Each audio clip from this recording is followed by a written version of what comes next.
Sa proposed amendment sa bylaws, may isa pong nagsisik ng amendment sa bylaws seeking for the approval of the RA prior to any contract to sell.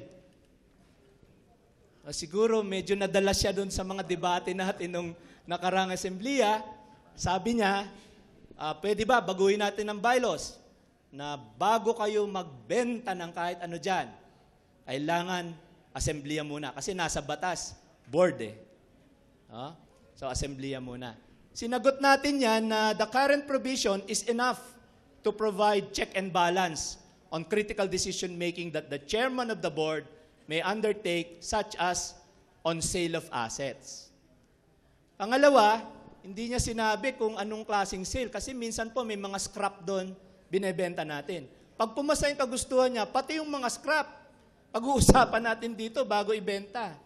Yung mga lumang silya kung ibebenta man, bago natin ibenta, pag-uusapan dito.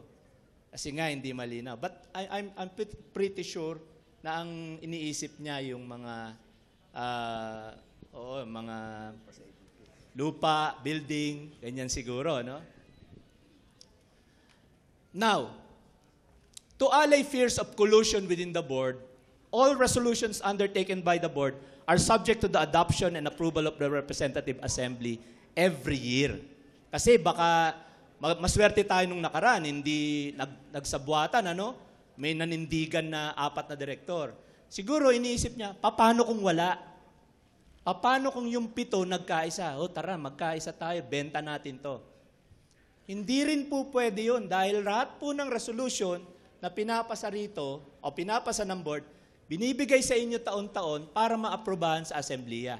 O siyempre, kailangan din nagtatrabaho po kayo. Pag nakatanggap po kayo, aaralin nyo kasi baka may mga masamang resolution na binuo ang ating mga direktor. Ang ayaw lang natin dahil 100 minsan yan, 200 yan, pupunta kayo rito, tapos tatanungin nyo, ay hihingyan nyo ng paliwanag isa-isa. Ay baka gabihin tayo. No?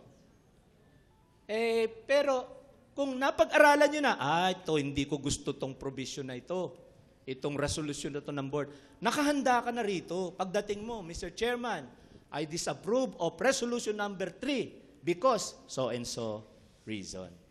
So, ganun po, no?